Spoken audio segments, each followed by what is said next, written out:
All right. So anyway, kids, how's it going? So anywho, what I'd like to show you today is a couple things more about our programs in terms of how to find out some more information.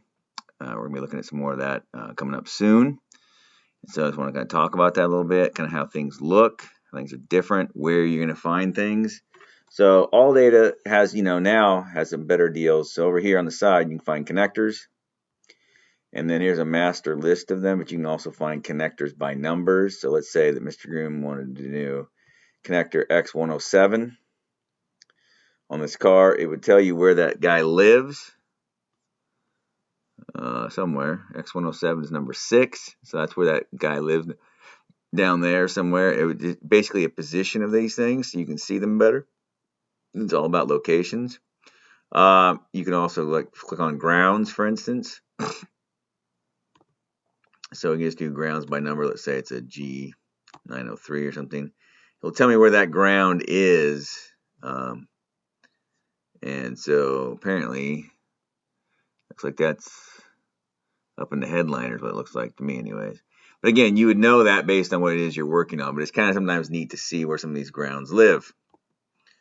Also, so splices is another thing. Sometimes you want to know, let's say you know the splice number is J423, and then it can show you where that guy lives. So it's the right side of the luggage compartment. Yeah, that's where that guy lives. That's what we're looking at. Okay. So we will use that from time to time, more when we're diagnosing cars, because again, it's location procedure. Now, under a couple ways we can do this thing, the next part I'm going to want to do is I want to look up crank position sensor. Now, in here, you can search for it. I find that ALLDATA is not as good for that. So think of what you want. Well, is this sensor in the switch? Yes, but really, crank position is all about powertrain management. Okay? It's how we run the engine. We need to know it in order how to manage it, because what does crank tell us? Crank will tell us, ultimately, when the spark happens. It will also talk about when we fire the ignition, the injectors. Okay, so kind of keep that in the back of your head when you're doing these guys. So we can come in through here, powertrain management, sensors and switches, and then we're talking about computer control systems. And lo and behold, there's camshaft sensor. Remember, that's CMP, and CKP is crankshaft position sensor. Now, here's a diagram. This is what the connector piece looks like for it. So when you get in this, it helps you understand. If you're not sure where you're at, this will help you understand what connector looks like, what we're supposed to be looking at, and that sort of thing. Now, we're going to be finding out in class this week that it's the 3-wire crankshaft sensor. This is a Hall effect sensor, meaning that it's going to have a sensor signal, it's going to have a low reference, and it's going to have a 5-volt ref. And so this one has a 5-volt ref.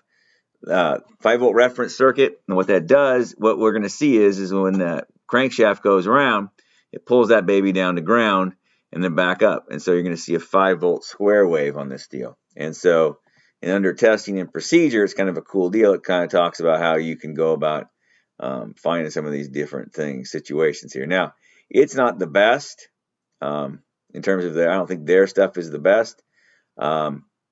In some of that, but we will be looking at some of that in other ones. So for this particular thing, I don't think it's very helpful, but it is there. Also in ALLDATA, okay, removal and replacement. Most of us have seen that. Notice where this is located here. Okay, so I want to take the battery cable loose. This whole business here. Where are we? I feel like this is so totally weird, Mr. Groom. So, okay, remove the starter. Refer to starter replacement. So what does that tell me? It tells me this sucker lives right behind the starter. Starter goes right here. It's going to sit right there. That means it's on the back side of the engine. It's on the back side of the engine on the passenger side of the vehicle. That's where that's going to live.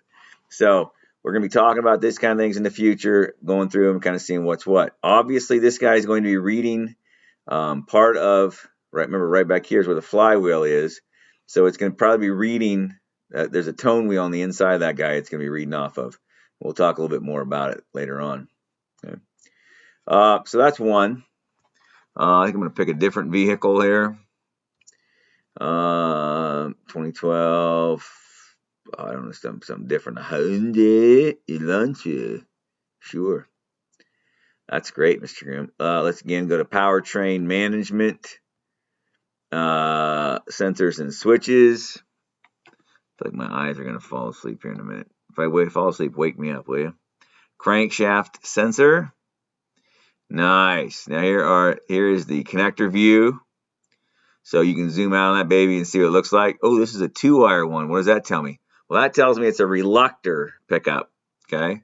Which, again, we're going to be learning about on Monday in the Zoom meeting, Monday and Tuesday. So don't miss out. Miss class, miss out, man. All right. Electrical views. Okay, now check this out. This is the pin where it goes in right there. Okay. And then these are where those 2 wires pin into the CNGMA, right? That's where they pin into. This is for the big, where it goes into the PCM, okay? And so we're going to be looking at those things later on too. But the nice thing about this is it tells us, hey, we're going to be looking for number 1 and number 2, and they're going to be plugged into 56 and 41, okay? 41 and 56, you can see it right there. There's a sensor ground or sensor negative. This is crank position sensor signal. That's the positive side.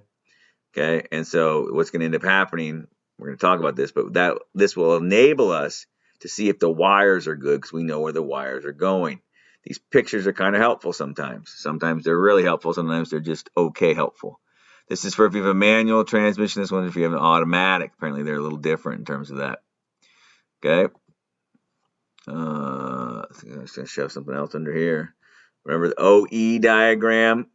Oh, that is not it. Oh, those OE diagrams are from the original equipment manufacturer. So that's straight from Hyundai, what they look like under there. Oscilloscope patterns and wave forms. Okay. So this is interesting, but this is why you need to know what you're talking about. Okay. This is why you have to know what you're talking about. Now, what you're looking at here, this is what a cam crank correlation should look like, I think. So down here on the bottom is what we have, and we'll look at some pictures like this on our own cars. This is for the crank position sensor. That's what's going on down here. Okay. How do I know that? Because it's a 2-wire sensor. It'll produce this kind of pattern. And see up here, the CMPS, that's cam position. That's this top guy. That's crankshaft down here. And the idea is that you need to know this is what a known good looks like. So see how this guy is right pretty much smack dab in the middle of this cam, okay? Well, if it were moved over this way or that way too far, we'd know there's a problem with our cam timing and our crank timing there, okay? Now, interesting to note the difference. Down here, I'll zoom on these tomorrow. These ones down here are just pure sine waves, except for the one tooth that's missing. It's just pure sine wave. This is what we call a square wave.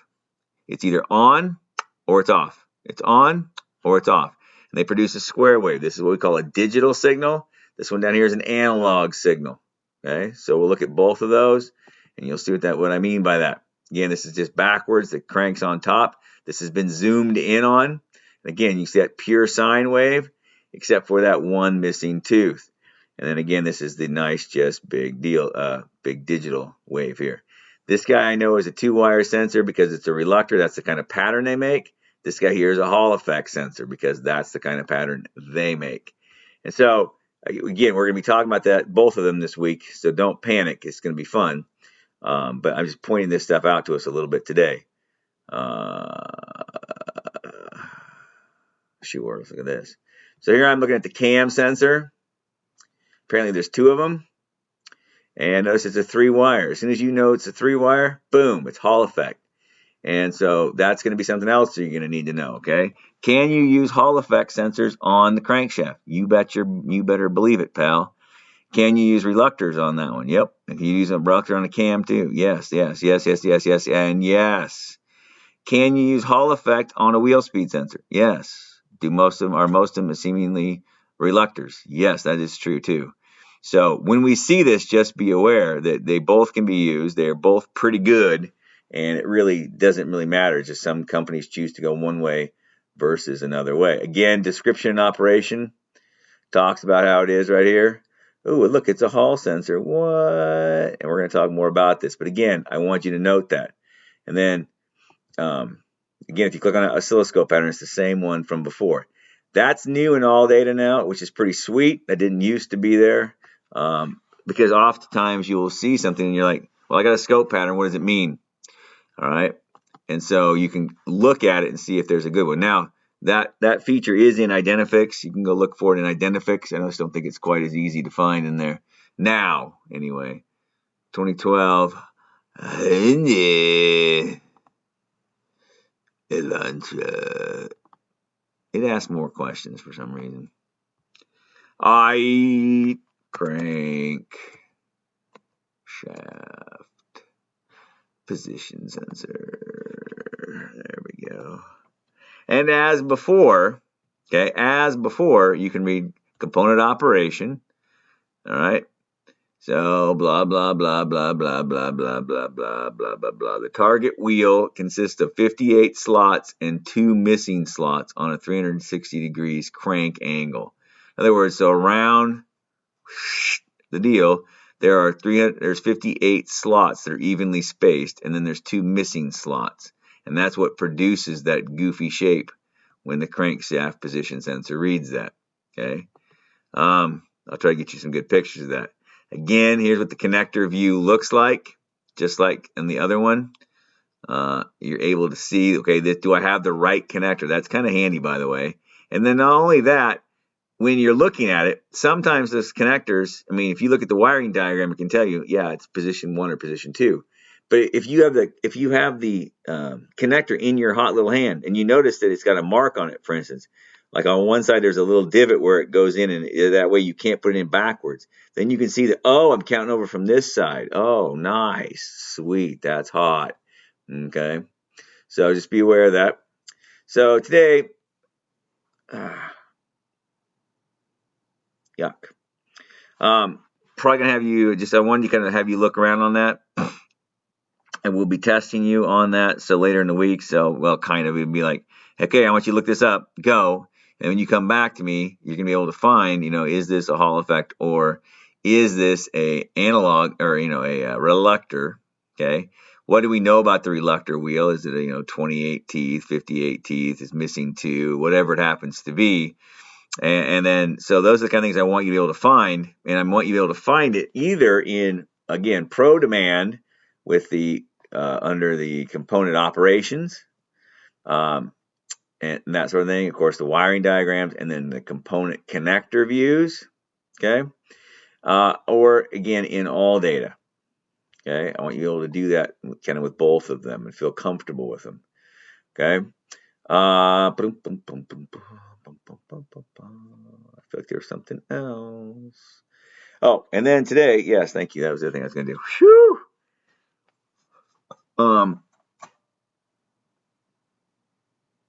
One moment, please. I have to email it to myself, I think. I forgot to email it to myself. I'm back. Funny story today. A friend of mine called and said, hey, can you come help me? I have a dead battery.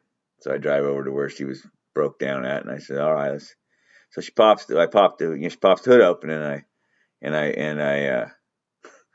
I look at it, and battery's completely covered in corrosion. And I'm like, oh, well, it's not optimal, of course, And so, whatever. So I cleaned some of that off, and then I took the cables off the battery so I can clean it better. And the positive piece was completely broken off. It has one of those little strap ones that are very thin, goes around the post, and it's very, very thin. And it was completely rotted off. And I'm like, well, there's your problem. So I'm like, what are we going to do? Well, now it's a special connector for Hondas.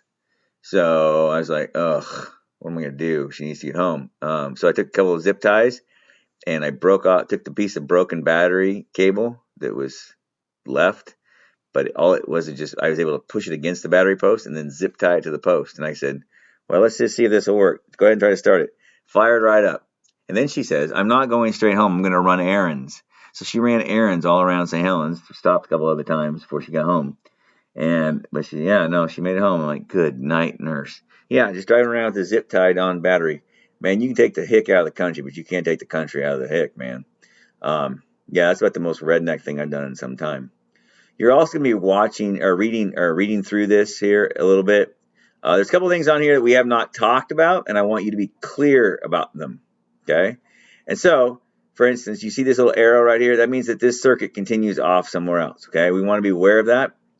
I want you to be looking through about splices. This little deal right here means this is a splice, and this is splice number 108.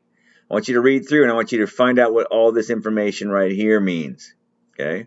I want you to find out what C2 means right here, what number 11 means on that, okay? What does it mean when there's an X like this in a circle, okay? What does this right here mean? And what is the fact that they're all three tied together like that? What does that mean? So you're going to be looking through some of this and reading through some of it a little bit more. We've waved our hands at it recently, and we've said, all right, yeah, this is cool. Remember, we talked about this too, by the way. If the outer deal here is dashed, that means there's more to this box than what we're seeing. If the box is solid, boom, boom, boom, that means the whole thing is right here, okay? So we've talked about that, like this guy right here.